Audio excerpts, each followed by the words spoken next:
Welcome into PressBox Live. I'm Stan the Fan Charles of PressBox and PressBoxOnline.com. And the handsome guy on the screen next to me is Gary Stein, the voice of the UMBC Retrievers. Gary, how are you? I'm doing well, Stanley. How about yourself? All right.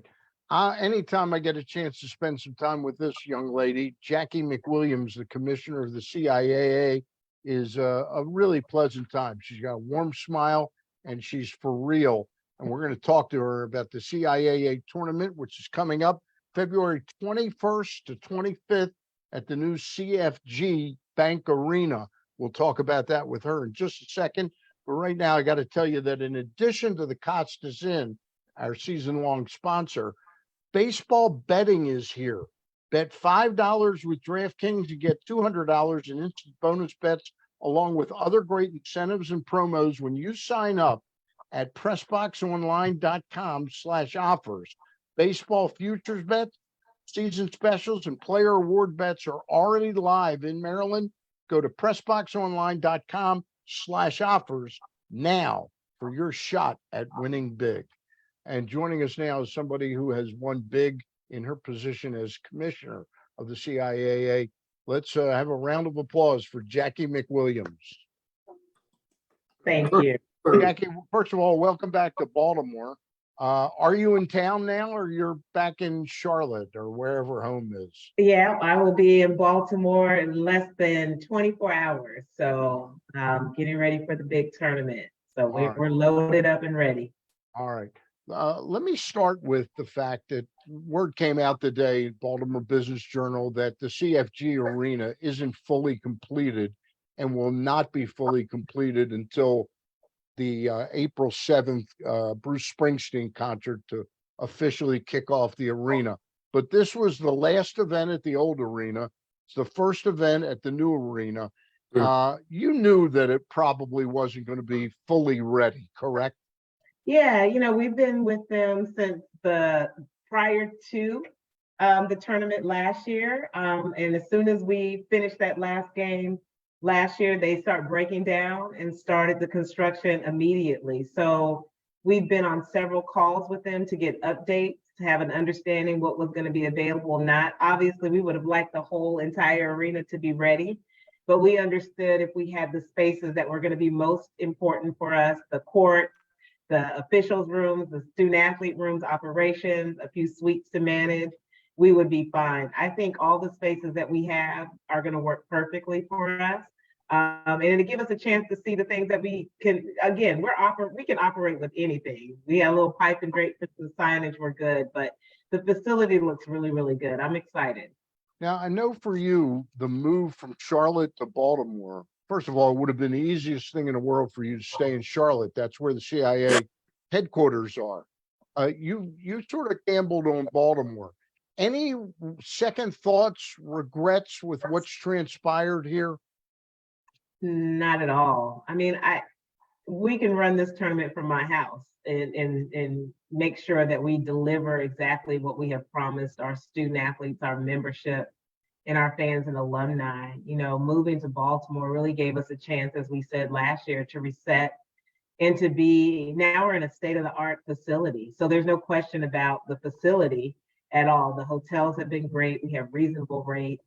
The venues are great. I mean, we're in a city of culture and history that matches nicely with us. So there are no regrets. There's this excitement around us delivering a full-fledged tournament. We were only able to do some of the things we wanted to do last year, but this year we're ready to go. And Baltimore community has been very open. I feel like we've been in a community that's given us a sense of culture and belonging that has allowed us to center ourselves around basketball. That's what we needed to get back to the game. One more quick thing before Gary takes over for a couple questions. The arena, the world-class arena you just referred to that CFG Bank Arena will be. Did you know that they were going to do this deal when you signed to move in Baltimore I think you signed a deal in like April of 2019 to move to Baltimore. Yeah, we made the announcement. Yeah, we made the announcement. The last tournament in Charlotte was in 2020. We made the announcement in 2018. We finished Yeah, we made the announcement prior to that tournament so that we could be prepared in that 2-year period.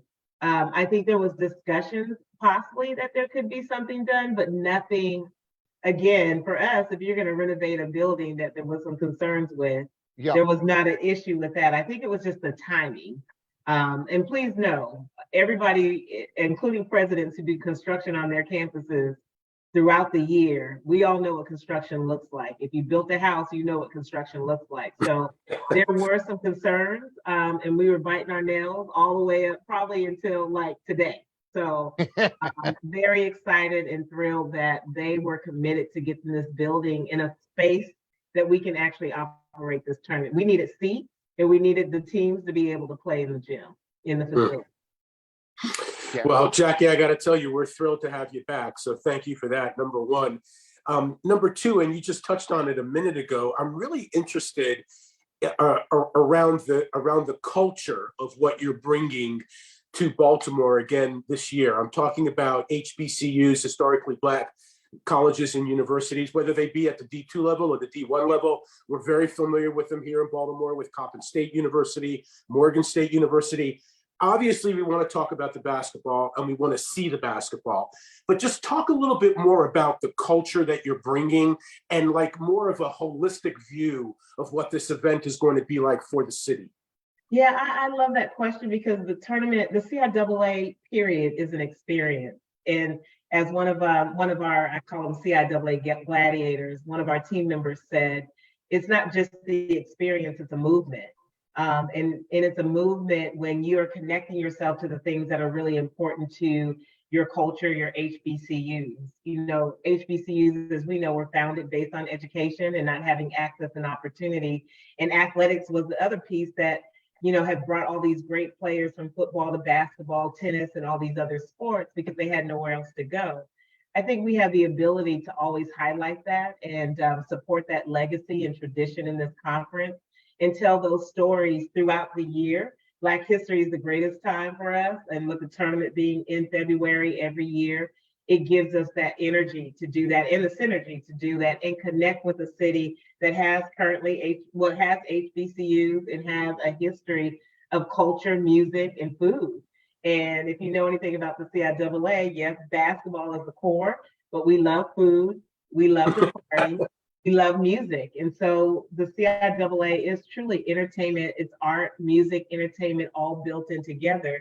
When you come to our tournament, you'll get to see that, you know, from the little baby all the way to the seasoned adult, you know, from the talent that we bring in nationally, locally, and regionally, to the music, to the food that we have at our events.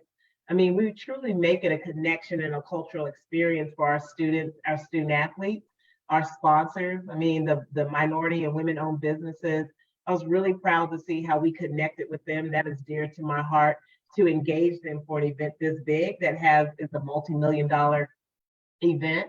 And so to engage the community at that level, I mean, people don't even understand the amount of jobs that we are creating in your community. So definitely a connection, and the cultural, the beauty of it, just it makes my heart warm because it's so organic. It's not something we have to make up or we have to try to build. It just happens naturally for us.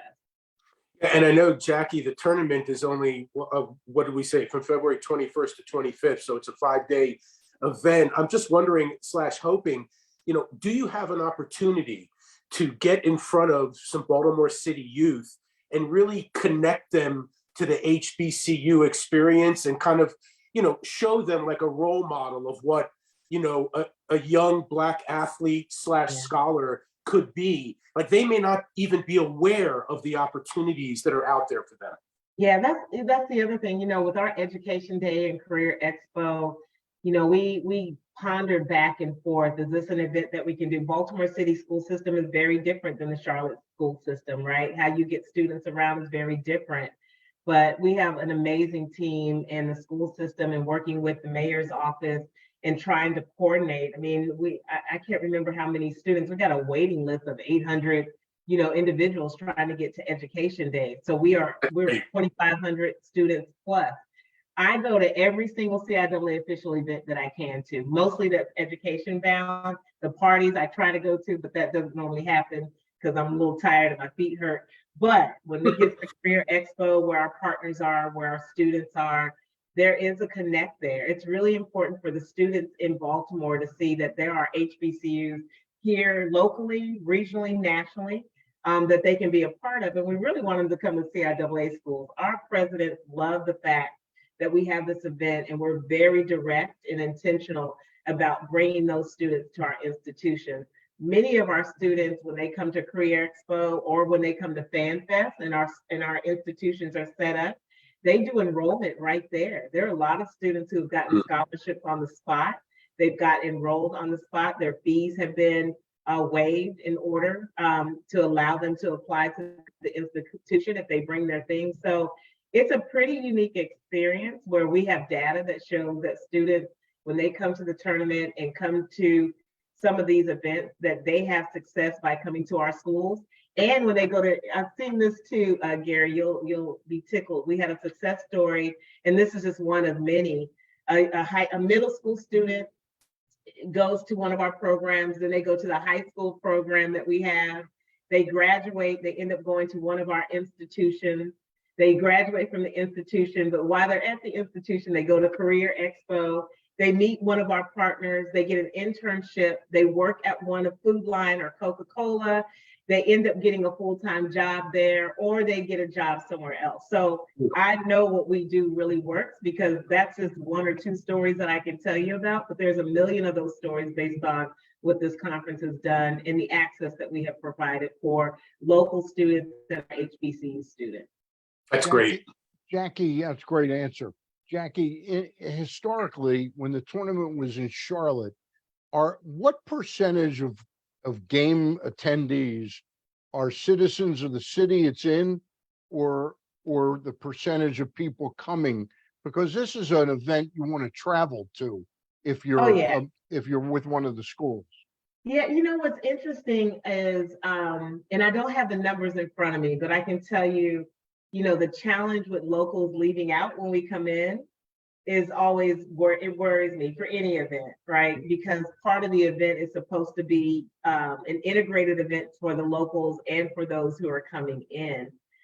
And that's why I think when we came to Baltimore last year, you could see, even if people chose not to come, the region and the local Maryland people did come.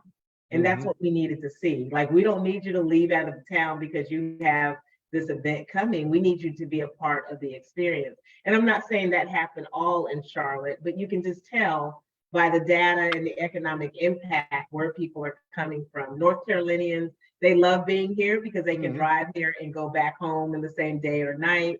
But the key is, how do you get your local engagement? And that data, again, we'll be able to tell this year through the economic impact. Here in Charlotte, they love the Fan Fest. They love those things that we did, but really getting them to buy into the game and not the parties was a challenge. And that was a little bit of our fault historically about how we set things up and things that we permitted. And so that's why I said coming to Baltimore has been a true reset, because we've been able to regain the core of why we run this tournament and what it's about. So the basketball, people are really excited, and our fans and alumni who love the game and want people to come in, they have been focused on getting people in the building and then celebrating all those things afterwards. It's a very different mindset right now. I wanted to ask you, last year we talked about this a couple different times. Because the tournament was supposed to start in Baltimore on a 3-year deal in 21, 22, and 23, because of COVID, we lost 21, so it became a 2-year deal essentially. You knew that Maryland had put a lot into this. Visit Baltimore and the state had put a lot into this. I thought it was really interesting how you and Al Hutchinson carved out a deal that I think is fair to both. Could you talk about the extension that will keep the tournament here in 24 and 25 in addition to this year? Yeah, that's a great question, because COVID hit us hard. Like, we were extremely nervous about a 3-year deal, with a commitment of 1.5, 1.6, 1.7 as a rights, if you want to call it a rights fee or scholarship, whatever you want to call it. I don't call it scholarship because we pay the bills and then we distribute after that. But we had to make some major adjustments. I think when we did the virtual tournament, we agreed that we would half that I mean, we would get to a part like, what do we do so that we can still own the space together collectively? It would be virtual. It was a lot of hard work, but our partners were still happy. We still had Career Expo and all those things that were important to us. And we were running past games. So that felt like a marathon all by itself on the virtual space. So how we pulled that off is just the grace of good people around you and a lot of prayer. You know, coming in 2020, same thing. When Al and I talked about COVID, we just said, look, we have to, it's going to be really hard to raise money here. We get it. I think our board understood because of the challenges that we were having on our campuses. But I do think us really sticking to the virtual and then showing our partners and sponsors how committed we were as City Visit Baltimore and the CIAA, that we were going to continue to make this thing happen in 2021. Is it 22? Yeah. But we were still, the financials were still, we weren't sure. They weren't sure if they could raise the money. We were still trying to make sure that we could have our sponsors on board. And so for those 2 years that we extended, we cut down what the agreement was on the 151617 and got to a place that we thought was fair for both of us to manage. And still have the opportunity to go back with economic impact and revisit those numbers if need be. But I truly believe that Baltimore has done a really good job in making sure there's nothing that we've asked for that they have said no. I mean, they have taken care of our schools, our operations, and things that, you know, we had some challenges getting done here. And so that commitment is there, and the board saw that. So that 2-year extension to us was a no-brainer, given that we really lost 2 years. So to give that back to them, I think was a blessing. People, if you have not been in the bidding process for an event like this, and I worked at the Final Four, it is a lot of work and a lot of resources. And to go back out to bid like this, like it would have been last year. Right. You've already been out for bid. Yeah. Yeah, Stan, you might not see me here today. Gary, go ahead. Yeah, Jacqie, I wanted to talk a little bit about the state of college basketball and then specifically the CIAA. You know, the face of college basketball, college athletics really has changed dramatically over the last 3 or 4 years now with the portal, giving players the opportunity to transfer without having to sit out a year. You know, the NIL, the name, image, and likeness, giving players an opportunity to cash in on themselves. You know, I do college basketball play-by-play on the D1 level. I can tell you that every team that I cover has 8 or 9 grad transfers.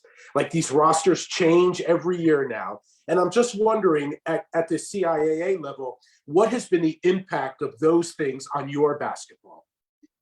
Oh, you know, you're right. I mean, I have a lot of these conversations with my colleagues and with external groups about our concern with all these changes. I mean, it is a benefit for student athletes to come and go as they need and, you know, make money how they see fit. But I do, in some ways, I feel like, are we setting them up for what's not really realistic in their lives when they graduate from college? You're not going to be able to jump from job to job because you don't like it. You know, you're not going to be able, and if you're lucky enough to hit that $1 million NIL deal that helps you for the rest of your life, but most of our athletes won't. And so you graduate from college and hopefully you still have something to back you up because you created a business for yourself. You know how to run it. I mean, those things are a beautiful opportunity for our students. But I think we're all just trying to figure out this whole transfer portal and how students are able to leave and go and leave and go. It's concerning on a lot of fronts. I mean, I think about that student that leaves, you know, one of our schools and jumps to another school. And if that school doesn't want them or nobody wants them, you may not have the opportunity to come back. So you've just given up the opportunity to live out your dream and play the game of why you even came to college in the first place. I think our students, I haven't seen a lot of jumping around in the CIAA. I honestly believe that our students that come to our institutions, they love it, you know, and some have, you know, you're going to have transfers anyways, but I don't see it. I haven't seen it be a major issue in our conference as it is somewhere. You see a lot in Division I, probably more than you see in Division II. We see some of those students coming to HBCUs or coming down to Division II. because of our lack of the balance, and maybe there's less pressure, but we're tracking on it. But it is concerning across the industry. We should also mention, Jacqie, if somebody may be watching this and thinking that, only men's basketball is going to be played here at the arena, but that's not true. The men's and women's championships are coming. There's going to be 20 or 22 games in 4 or 5 days. You guys have the docket full, all day long of basketball. That's going to be tremendous. Yeah, it's I played in the conference, and when I played, the men's and women's tournament always was the same week. And I'm trying to remember, I think the women played in separate venues. And if we played in the championship, it would be in the same venue as the men, but it would be the championship. Like we played the pregame somewhere else. And over the years, that's changed. Even the scheduling, the women would have a separate banquet, the men would have a separate, they would play. We would have nobody at the games. I mean, that has changed drastically. I mean, since I've been here, and maybe a little bit before, you can start seeing the shift that, trying to equalize and balance out the schedule has been extremely important to me. Over the last 4 or 5 years, we've made it so there's alternating Tuesday, Wednesday, Thursday, Friday. All the women's games are not up front and all the men's game on the back end. And now you're seeing both men and women playing. We switched the times this year where the women are actually playing the second game of the championship game. But I always tell them, whether you're playing a 1 or 4 time, these days, those times are prime time, depending on what time you're watching television. But, we're going to highlight our women as our last game. They'll play in the semifinals. We have Title IX Trailblazers that will be sitting on the benches during the game. We'll be highlighting all of our women who have made impact for the last 50 years in this conference. And so it's pretty incredible to see the growth of the CIAA women's basketball tournament with the men's tournament. 50 years for the women's tournament will happen in 2025 in Baltimore, which is our last year, unless we end up extending or going out to bid. But we'll be doing some special things for the actual 50th anniversary for our women's basketball. But the men coaches have been so supportive because we ran all these things by them before we make decisions, because sometimes the women don't want to do some of the things that we think would be best. So you just have to ask the question, and everyone is on board in supporting our women's basketball. I have an idea that Al is not going to let you go after 2025. I hope not. I hope not. Hey, that would be a mistake. Hey, 2 things I wanted to finish up with: the events surrounding the games. Can you tell us a little bit about them? And then I want to give you 30 or 45 seconds to talk to the fans about how they can purchase tickets and why they should come down for the experience. Very good. So thank you for that. There are so many events. I mean, I'd like to say there's about 20 to 30 things that are happening all at one time, starting on Monday, ending on Sunday. We even added some post-brunch events that are official to the CIAA. I would encourage people to go to CIAAtournament.org to see CIAA official events. There are a lot of events that are connected around the tournament, but it doesn't mean that they are official to what we are putting on and what we own as a conference. We'll have our standing step show.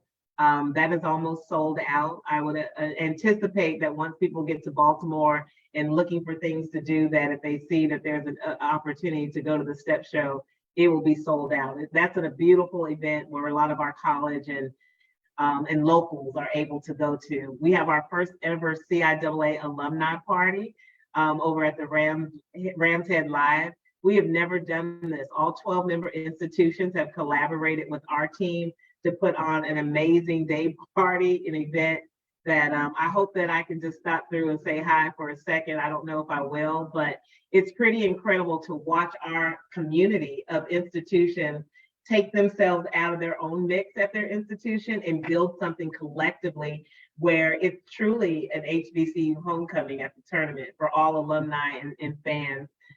We have so many guests that are coming. Chubb Rock, DJ Skill, if you know who those are, Dougie Fresh. I mean, everybody that I love. We're going to have a lot of Baltimore house flavor music. There'll be a lot of in-venue things. I just think, again, you just got to go to the CIAAtournament.org. You can get your tickets there. I will tell you that we have no more ticket books available, which is a blessing. My dream since I've been here is to sell out the venue. And if we do that next year, when we talk, we're going to be talking about something different. No more tickets available. That's the goal that we like to get to. What will people that come down to a game or a couple games, what will they see? Oh, they'll see amazing basketball. I mean, the parity this year, I've been watching games.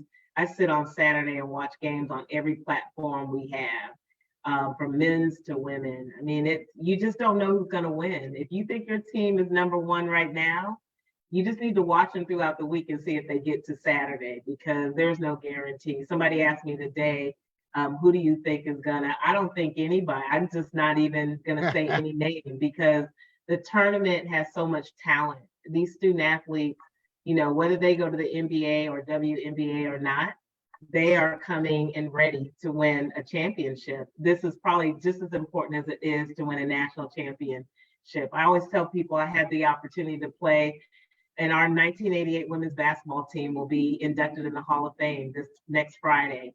And I'm a member of that team and got to play. We were 33-1. And the one game that we lost was in the CIAA tournament. Oh, wow. Final game in semifinals. And from that point on, you couldn't stop us. But I've never won a basketball tournament, but I've won 2 volleyball championships and 1 national championship. It is CIAA basketball is hard. So people will come see good basketball, but there'll be some really nice live entertainment in the building as well. And the website is CIAAtournament.org? Yes. All right. CIAAtournament.org is the way to find ticket availability. Anything left, Gary? You got one Yeah, more? one other thing. I could be wrong about this, okay? And if I am, please correct. But you talk about entertainment in the building. I through a former coworker of mine whose daughter actually went to St. Augustine's University. She was on the cheer squad. And, HBCUs and maybe the CIAA are known for something called the Super Stomp. And I'm hoping that you guys still do that. And for people who don't know what that is, please explain that, because I think it's fascinating. Yeah, it's and I would be remiss if I didn't say about our band and our cheer. Like, they are Absolutely. they're part of the core of our tournament. I mean, I remember when we used to not create the space they needed to let them get on the floor and do their thing, because we had all these other things going, but we don't do that anymore. We give them their time and their space. At the Fan Fest, which is free, Super Saturday, that's where you will see the best of our cheerleaders. They work all year to come up with performances to show off in this stomp their talent to the world, right? And they're competitive, they're creative. So you see it in the facility, but at the Fan Fest at the Convention Center on Saturday, it will be live. Like, it is so much fun to watch that. So there'll be a lot of talent in Fan Fest. That's on Friday and Saturday. There'll be bands. We bring a lot of high school stomp, cheer, and dance and music. So there's really this flavor of bringing the culture of Baltimore, but also the culture of the CIAA together.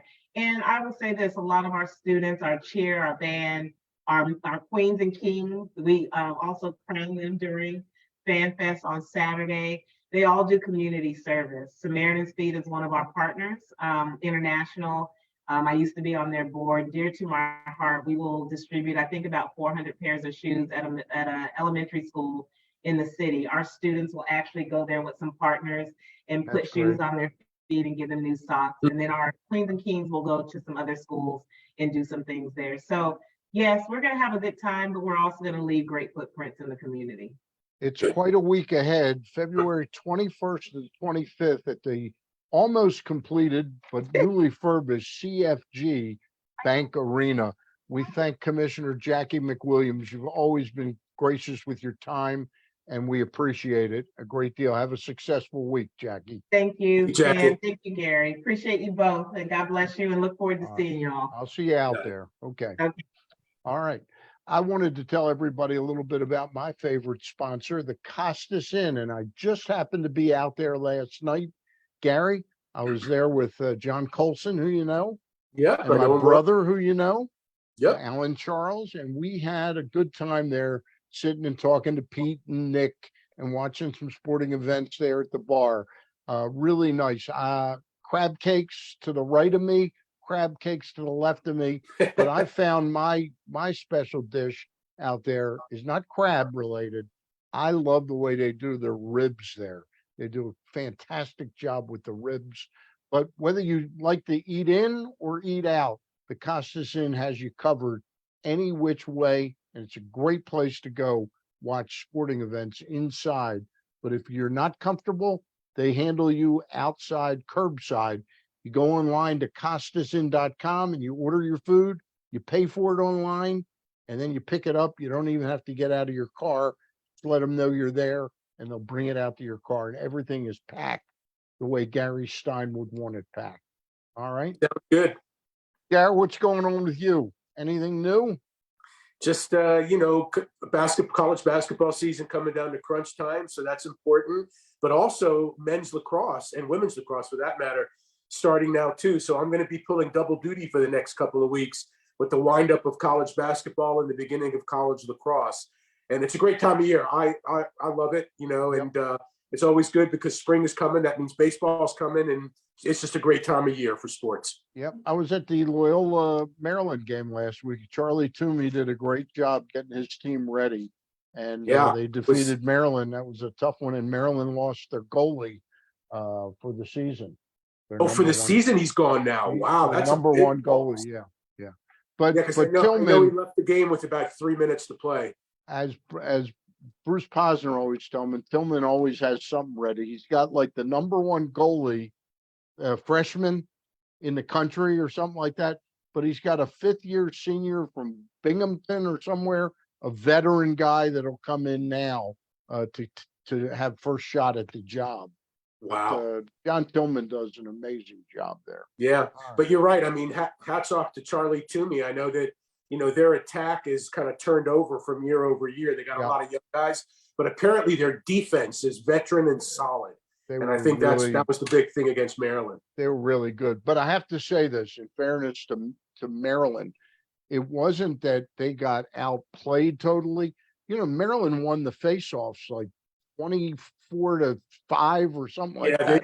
Their guys had so many unforced errors. Yeah, Maryland had so many unforced errors. Maybe it was the intensity of Loyola's defense got them jittery, but it just seemed like they weren't there. That reminds me, next week we've got, Anthony Adams, the new UMBC soccer, new UMBC soccer coach who's replacing Pete Caringi after a great career.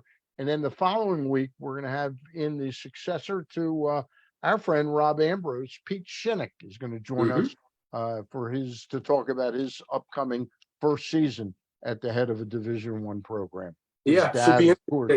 His dad, of course, was a great Baltimore Colt, Don Shinnick, and quite a character. Gareth, thank you as always. All right. As always, Stanley, I appreciate you. Thank you. All right. Thank you, buddy. For everybody out there, for Jacqie McWilliams, for Gary Stein, I'm Stan the Fan, and we thank the Costas Inn, and we'll see you down the road. Monday night, Ross Grimsley and I at 6:30 East Coast time, we will have Ben McDonald on to talk about the upcoming 2023 Birds. Bye. Bye-bye.